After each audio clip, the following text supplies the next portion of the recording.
उस रात ये हुआ था कि जैसे कि गाड़ी सामने से आई और हम स्कूटी पे थे, सामने से आई गाड़ी, फिर गाड़ी ने एक दूसरे की टक्कर दे दी।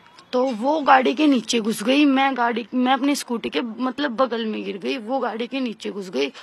तो गाड़ी के नीचे कहीं उसका पैर या कुछ उसका फंस गया था, तो फंसने के बावजूद वो निकल ही नहीं पाई। तो जो गाड़ी चला रहे थे उन्होंने आगे पीछे गाड़ी करी 2-3 बार। लड़की रो रही थी, उन्होंने सुना नहीं, वो चिल्लाते चिल्लाते लड़की को ले गए, आगे लेके गए, आगे खींचकर फिर पीछे करा, फिर खींच के, फिर खींचते खींचते उसे वहां तक ले गए लड़की को। और बस यही था, जहाँ का एक्सीडेंट हुआ था सीन यही था।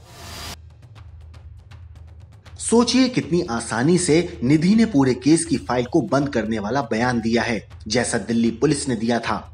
खुद को अंजलि की सहेली बताने वाली निधि से जुड़ी 2 पहेली सुलझनी जरूरी हैं। पहेली नंबर 1, हादसे के वक्त मौजूद निधि अपने दोस्त को मौका वारदात से छोड़कर क्यों भाग गई? क्यों निधि ने फौरन दिल्ली पुलिस को वारदात की इत्तला नहीं दी?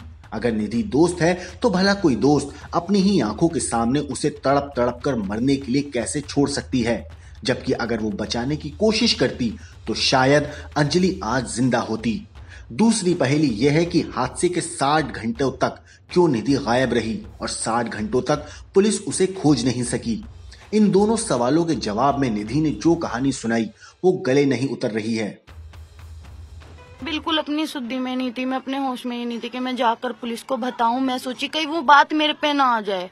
एक होता है ना कि मेरे को लगा कि क्या करूं मैं, मेरे को जो ये ठीक लगा कि मैं अपने घर पे जाऊं, अपने घर पे बैठ के शांति से सोचूं क्या करना है क्या नहीं। कुछ नहीं समझ में आया। तो 2 दिन बाद पुलिस ने पूछा, तो मैंने पूछताछ में सब बता दिया, ऐसे ऐसे हादसा हुआ था, ऐसे ऐसे उस लड़की का एक्सीडेंट हुआ और उस दौरान मैं बच गई। किस्मत इतनी अच्छी, मैं बच गई और वो लड़की उस हादसे की शिकार हो गई।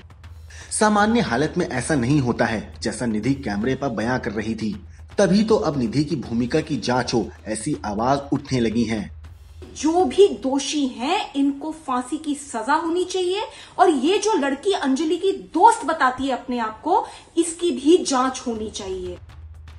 सवाल इस वीडियो में भी है। दावा यही है कि हादसे के बाद निधि सीधे अपने घर पहुंची।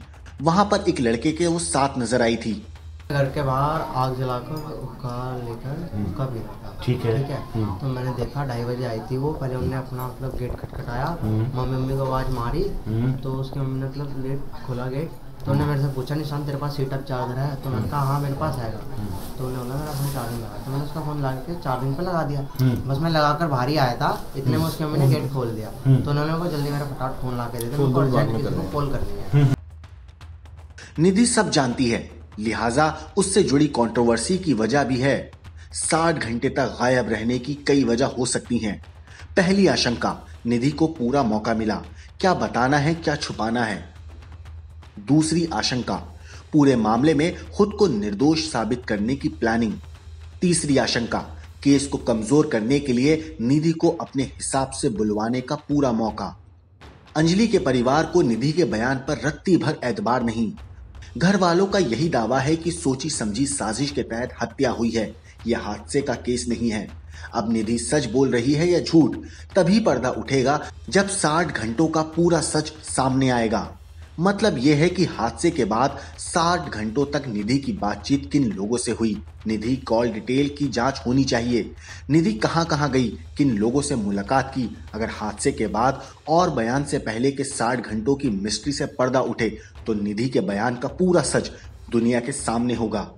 अंजलि केस में अभी सस्पेंस से पर्दा उठना बाकी है, क्योंकि केस से जुड़े किरदारों पर बहुत बड़ा कंफ्यूजन है। ब्यूरो रिपोर्ट, क्राइम तक।